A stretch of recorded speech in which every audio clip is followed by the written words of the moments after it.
ó mà ṣe o. Ohun tí ó burú jù lọ láyé òun ni kí obìnrin sí ọkọ fẹ́. Mo ti sí ọkọ fẹ́. Mo ti bá wọn fi ọkọ aláwìn. Aláwìn ọkọ ni Dáyọ̀. Kò lówó lọ́wọ́. Kò ní sẹ́ lọ́wọ́. Èyí ti wá rí. Kó jẹ́ pé èmi ni wọ́n sanwó ilé. Sanwó iná. Sanwó oúnjẹ. Sanwó ọdẹ àdúgbò. Kódà èmi ni mo tún sanwó iléèwé àwọn ọmọ. Ó mà ṣe o. Ẹ kú lé o.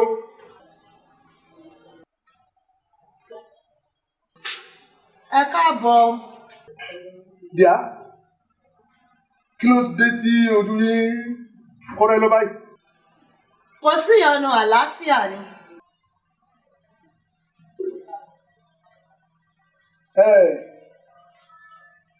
Díà, ǹjẹ́ mo rí bíi 200 naira lọ́wọ́ yín? 200 naira jẹ́ ẹ̀kọ́. 100 naira ẹjọ́. Mo fẹ́ fi gun ọ̀kadà lọ síbi tí wọ́n fi ní kí n wá fún interview ní ọ̀la. Iléeṣẹ́ Lọ́ládé and Sons Nigeria Limited. Lọ́ládé and Sons kọ́. Kàbírú and daughter ni. Gbogbo owó tẹ̀sí gbà látijọ́ tẹ́lẹ̀ náà lọ sí interview. Kí ni láàríjà interview gan tẹ́lẹ̀ lọ sí? Ẹ dúró ní. Ṣé ayé tiyín ni mo wá ni? Ǹjẹ́ tí ẹ mọ irú orúkọ tí Yorùbá ń perú ọkọ tiyín?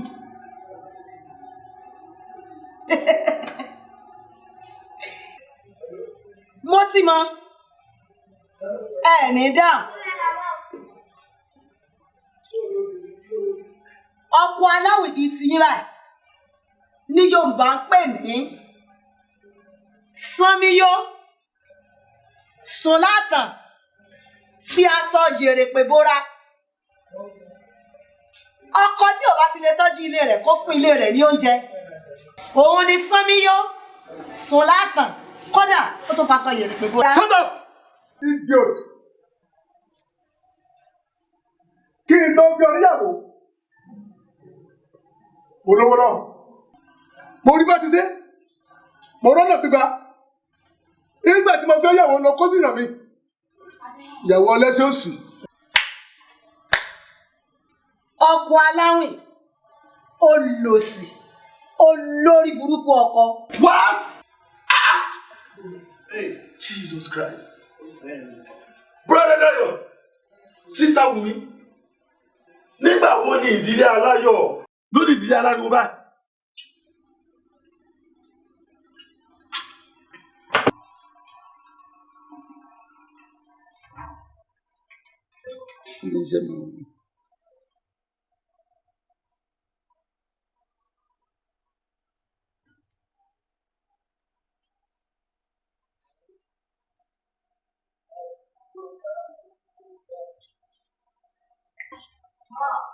Dájí, kí lẹ̀ ń wá? Mo rí lórí chairs yìí, mo rí lórí tábìlì yìí, in fact mo rí nínú gbogbo inú ilé yìí ní on the 27th December ní alẹ́ tí mo wá gbàdúrà fún yín lọ́jọ́ ìgbéyàwó yín gan-an. Mi ò rí náà, mo ti wọ everywhere. Ó ti sọnù. Dájí, àní kí ni nǹkan náà gan-an tẹ́ ẹ̀ rí? Ẹ ṣàlàyé rẹ̀. Ìfẹ́ ni. Ìfẹ́ ló ti sọnù. Ìfẹ́ tó sọnù láàrin yìí ló sọ yín sínú ibú ìjákulẹ̀ àti ìbànújẹ́. In fact, kí kúkú sojú abẹ́lé kò fún yín, ìfẹ́ tó sọnù láàrin ẹ̀yin méjèèjì ó ní ó jẹ́ kẹ́ rí bá ti ṣe, ó ní ó jẹ́ kẹ́ rọ́nà gbégbà. My brother and my sister, ẹ pé ìfẹ́ padà sáàrin yín, ẹ rántí ìfẹ́ ìṣáájú yín, ẹ gba ìfẹ́ láyè, ẹ jẹ́ kí ìfẹ́ jọba nínú ìdílé yín, kí ìbùkún, ìgbéga, oríire, àṣeyọrí àti àlùyọ kó lè bá padà sínú ìdílé yín. Daddy, oh sorry. Yeah. Forgive me. I'm sorry. Yeah.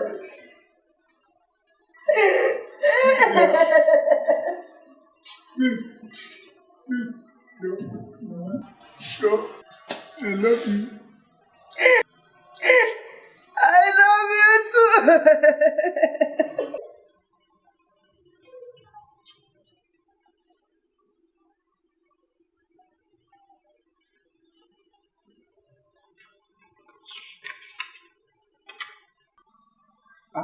Dear? Yes, Lord. Hey. Ẹ dúró.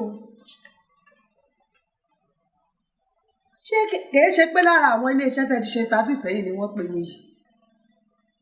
Wọ́n ní kẹ́ máa bọ̀ pé owó iṣẹ́ lóṣù 350,000. Naira. Yeah. Olúwo ṣe wọn. Ọkọ mi. Olúwo ṣe wọn. Ètàn. Wọ́n ní ilé ọ̀fẹ́. Ọkọ̀ ọ̀fẹ́. Olúwa ṣé o. Congratulations. Ẹ wo díẹ̀ lẹ rí nínú nǹkan tí ìfẹ́ lè ṣe. Díẹ̀ lẹ rí. Sẹ́rí ìfẹ́ á máa dá ohun rere padà sínú ayé èèyàn. Pàápàá jùlọ nínú ìdílé láàrin lọ́kọ àti ìyàwó. Sẹ́rí ìfẹ́ tá à ń sọ̀rọ̀ yẹn gẹ́gẹ́. Òní ni Jésù Kristi olùgbàlà. Ìfẹ́ Ọlọ́run.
Kò lówó